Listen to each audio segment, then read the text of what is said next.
Inner walk is the way to bring you back to this moment, to bring you back to your body. Because we not recognize that we not on our body. We in our dream, our thought, emotions, and we under control from that. We feel uncomfortable. There is a deep question, why do I feel what I feel?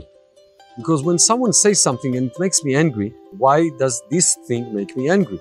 Because your past life experience. So before in your life, someone made you angry about something, and now every time someone is saying something that sounds familiar to you, it makes you angry again. Now, if I'm not gonna understand my past experience and my emotion in my past experience, and basically run away from my story all the time, my patterns and behavior will keep chasing me. Let's say something happened to you 10 years ago, and you told yourself like a very cool and spiritual story, just let it go, forget about this, yeah? Well, you might not think about it in your daily life, but your patterns from this story are still chasing you to this moment. So you're actually behaving now because something that happened to you before. Basically, we're taking a space of 50 meters and you're walking from one side of it to the other side, turning around and walking back. What is the speed? Whatever you like. Just remember, you're not getting anywhere, so you can just chill. So I'm starting to walk and I'm walking the first step, second step, third, fourth, fifth, and by the fifth step, I'm already in the dream. How much time of your life you're spending about dreaming about problems that does not exist in what you're doing now? You're going to the office, you're trying to sit by the computer, and maximum after 5 minutes, your mind is about the problems that you have in home. Anything that is being influenced by the process of the mind and the ego, yeah, is like judgment, anger, all these projections that we have, yeah? They are a delusion of the mind. And when we train to wake up from the thoughts and to come back to the moment, we're basically free from this. Because when I'm here, I can do what I want. When I'm in the dream, I have no control about my experience. Now, the turning around is very critical for this, because what is happening is like you're walking while you're dreaming.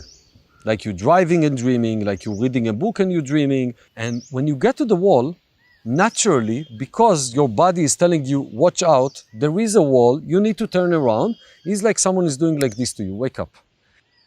You're turning around and waking up. And you're noticing that you're waking up.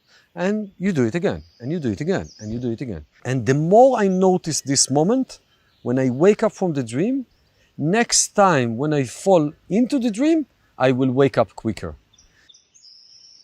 For 4 days in a row, every day we're walking for 4 hours back and forth. In these 4 days, you're getting to amount of 7,000 to 8,000 times of falling asleep and waking up.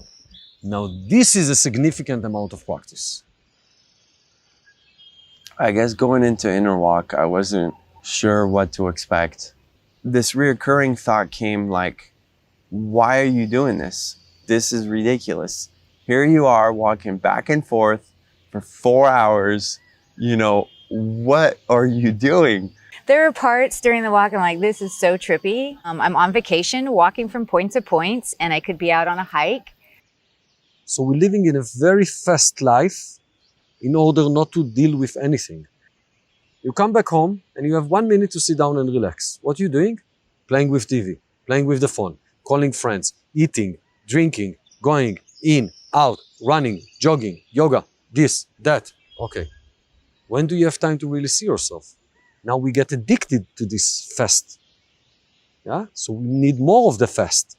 So even if you want to sit down quietly for a moment, you're not able to do it because you are used to run fast. So in order to slow down, we actually need to be able to accept it. You know, young boy, young girl, they like the cup. They are dirty.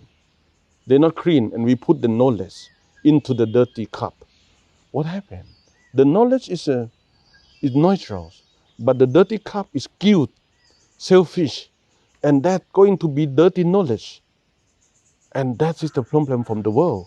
The knowledge is not the problem. The wisdom is not the problem, but the cup has to clean. My shoulder started to hurt badly, my lower back started to hurt badly. The second day was the worst, really, and I really wanted to give up. So much shit came up. Your feet start hurting, your legs, your lower back. I thought, why am I pushing my body? Everybody was going through it. You know, you saw people stretching, you saw people taking their breaks. And it's really interesting how the mixture between psychological despair of like, why am I doing this, and physical pain have this crazy combo of just really breaking you down. The suffer is the great matter.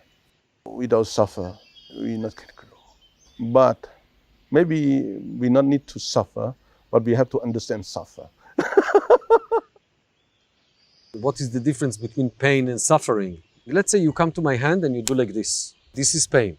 I'm not going to speak with you for 1 week now. Actually, I'm not going to speak with you all my life. This is suffering, the relationship that we have to the pain. Suffering exists in the thoughts about the future and the past. He did this to me, and I will pay him back for this. Yeah, he will pay for it. We can get free from this. Because when I'm living from this moment, and this moment now, what did you do to me? Now, what did you do to me? Nothing. Yesterday, you hit my hand, I know. But now, you didn't do anything to me. Because everything is movement. So they say in Buddhism, everything impermanent. But when we not attached, we just moving, we see everything flowing. It is what it is. You do something, you make mistakes. Yeah, okay, but how long can you think about it later on? Someone did something to you. How many years you want to carry this? Now let's look deeply inside us, in our own relationships, the closest ones, our parents, our brothers and sisters, our partners, husband, wives, our children's. How much we carry. Who are the people that you're holding the most against? That you're judging the most? Is it those closest people to you? I called my mom. I didn't speak with her for 2 months. And the first thing she's telling me, oh, it's about time you called me. Okay, so how provoking that can be. The next thing my thoughts is telling me, again, my mom with her judgment, yeah? I should hang up. I will show her. She will respect me next time when I call her. So this is my thoughts, yeah? Come back. Come back here. Wait. Let go. Relax. What is here happening? I'm angry at her. Okay. Maybe she's basically saying to me in her language, I miss you. I love you. I was waiting for this call so much time. I was so painful for me, for you not calling me, but she doesn't know how to say it. Maybe I just need to accept my mom as she is. Maybe she's doing everything for loving me and missing me. As Gandhi liked to say, be the change that you want to see in the world. If you cannot have compassion to your mom, why do you think other people will have compassion to you? Fluke and the monk, they said, whatever you could see is not you. So I could see the voice telling me again that I'm not good, that I'm bad, you know, just diminishing my self-worth and my self-love and my self-esteem every step of the way. This big, like, inner battle. The negative voice, you're this, and then the positive voice, you're that. And then I was like, who am I? If I could see it, then I am not it, right? And I'm just like, who am I? And then it was blank. No more voices. By simply walking, and in the process feeling like I was destroying my body because it hurt so bad. But by simply walking, I got to a place where I didn't try not to think anymore. Holy shit, man. It was incredible. It was incredible. I just felt like I became energy and I could just channel it. And you know, I'm the kind of guy where like, if I heard myself talking like this 8 years ago about all this like hocus pocus, hippie, whatever, energy type of stuff, I'd be like, okay, this guy is crazy, but this is the experience that I had. just discovering a whole other part of life. When anger is coming and rising up, it's sitting here on your face. And whenever you're gonna look and whatever you're gonna move, anger is still will be here. If you can do something along this line, anger is coming, but you move it here. Okay, now I see anger. I can see the whole story with my anger, but I'm not the anger. I'm sitting here and the anger is sitting here.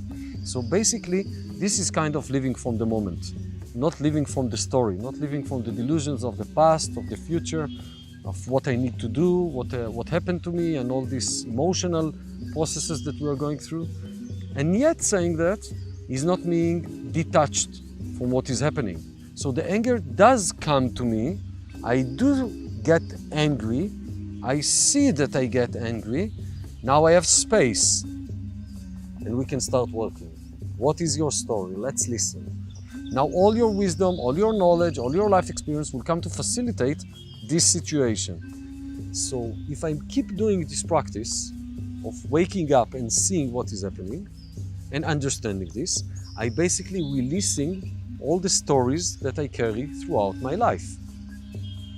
So just try to, for one moment, to imagine how your life will look like if you don't have any of those memories. Your new habit will be when you're starting to get into your thoughts, you just come back to the moment. This will be a habit. You don't need to do anything for this to happen. So when this becoming your habit, and you're not believing to your stories, you think anger will meet you every day? You think fear will meet you every day? No, they just exist in the dream. We create a different way. We have a optional to make decision. Before we not make decision, we get reactions. So that's the way of unawareness and awareness. Even you feel good or you feel bad. Even you're happy or you're unhappy. It is impermanent. So what comes, forever releasing. What comes, forever releasing. That is the emptiness. No good, no bad, no white, no happy, no unhappy. It's not about short, long, not about light and darkness. No, it's just a reality in this moment. So everybody's thinking where to find this. It's in front of you, now. When you're walking and then you hear his laughter in the distance, it's just, you kind of, come out of it and then remember that playfulness, that lightness. He does have this lightness, this little joyful play where we would say something and you can see his face like, yeah, just wait. At one point, I was thinking, am I doing it serious enough? It feels too easy. Does there have to be something more difficult around it? I thought it's too bloody simple. It's more of like maybe a looser meditation where you don't have to be all so serious. It's not complicated, it's very silly, it's even stupid. And this is basically what is the delusion. Life is so simple, and we make it so complicated. Inner walk is a simple practice, really. That's why I'm so loving every time, because everything's so simple. And we think something difficult that will bring us more solution. But then not understand what they learn. But maybe some simple thing teach you more. It has done such an enormous shift within me. My posture, the way I walk. Even other people noticed it. I'm free up here and I'm walking properly. Being more confident within myself. Being more at peace. Being happier. I don't even know what else to say. I'm just humbled by the experience of that very simple technology. A lot of gratitude. It came already in the first days, every now and then in between, but it was just so amazing being overwhelmed by actually nothing, just gratitude. Coming back home to gratitude. Like, I'm so grateful that I get to be on planet Earth. I learned it can be here without any reason, just to be thankful and full of compassion and love, also to myself. It's really about you seeing what is happening. And you understand what is happening. Nobody needs to teach you anything. You are your own master. Many times, the student have idea, the teacher going to heal me. Oh, we need the wisdom. No, you don't need. You have already. You have your own wisdom. Take maybe a little bit knowledge, and you're going to experience, and then wisdom come, and integration come. The wisdom will come from integration. I say something like, I prepare medicine that let you be doctor. Because when I prepare medicine to heal you, you addicted for me because you need doctor. But I prepare medicine that you be a doctor to yourself and doctor for your environment. Everybody can teach everybody. So that's what make me very happy. By the way, I'm not using the word meditation, if you notice. Meditation is not something that you do. Meditation is a phenomenon that happens while you do something. It's like sometimes funny to me to see people saying, I'm going to do meditation. You're going to focus on your breath. Huh? Okay, maybe meditation will happen. So when you're practicing walking in a certain way, you might get into a state of meditation. Many people think, oh, meditation to get peace. I feel it's not about to sit 30 days in the meditation state, every day 20 hours. I not feel that. I feel that these integrations to the daily action, daily life, this is more important. Now, the way we run the show is integration as we go. We walking with open eyes, and basically it simulates the situation that we're basically living in our life. There's always movement, always action, always energy is moving. So part of the practice by itself is embodying the integration of the process. Because of digesting it with your body by walking 4 hours back and forth, it gets into your body memory. So even if you're stressed out in your mind, I think there's something anchored in my body now what tells me, okay, that's the right way. Some maybe on a cellular level, on a more physical level. What I sensed already in the evenings when I bumped into friends and talked to them, and then I could already feel like, okay, that's what's coming up in me. That's just a thought. That's not me. Disattached. What is the feeling? Just a little bit. You know, not completely disattached, but just a little bit. Step out of it, and it made things already so much easier. So basically, we are carrying a lot of stories which we never resolved, and we're expecting to solve them by teaching other people how to behave, to fixing the world, to expecting from other people to do things for us, and so on and so on. But actually, if I can learn how those stories are affecting me and understand it, they will not affect me in the same level that they are affecting me as I'm living now. And this basically will allow me to relax into the experience of life. So for one moment, from one perspective, I want to come back to be in the moment. And from the other perspective, I want to understand the experience that I have in my life. And combining these two is basically what is liberating us from the prison of the mind that always try to take over and control the experience. So nobody perfect person before. And even today, nobody perfect. Everybody just go on the journey and learn and heal themselves. I also have to heal myself. The only thing of true value is my state of consciousness, because from where I'm at is gonna define the reality that I live.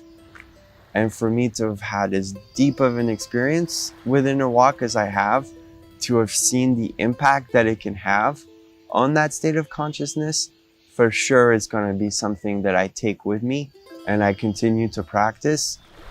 Life will happen. Life will kick in. I might be stressed out. I might have face my friends, my frenemies, people who teach me with something in my life. So I don't expect it to be easy. What I feel is I got a tool set of coping mechanisms. In order for me to feel comfortable to deal with my stress or trauma or whatever I need to deal with, I need to feel safe. And part of what we're doing here is we kind of training the people to create the safety container that they need. So we are creating a container in the space, but we're teaching the people to build the container themselves. So I know I can get out of my thoughts and come back. Okay, now I'm feeling more comfortable to go inside my story. Yeah? So I'm creating a container for me to deal with my stories. I think our society right now is a very fearful, very hurt society. The level of the suffering is becoming more and more intense. The stress related to money and the competition and I'm not good enough and all those things. Something that has to do with the bigger, better, faster in our society. I see I'm getting food, I'm getting money, but I'm feeling miserable. And more people cannot handle the suffer and they're basically saying enough. Something needs to be changed. And we need to remember that people wake up only when they suffer. This is what we come about, to support those people, to see that actually the world is beautiful. So when we are all learn this, the human going to be great human being and use the knowledge and wisdom in the right place, in the right way. That is my intentions. We're going to be smiling, easy, laughing together. Oh, the life is beautiful because you see and you learn to be with this, what you see. There's so much magic in the stillness, in the slowness of things, watching a slug move, like that's big. Yeah, I see the problems. I see what people like suffering about. I can understand it, but I think that it's not necessary.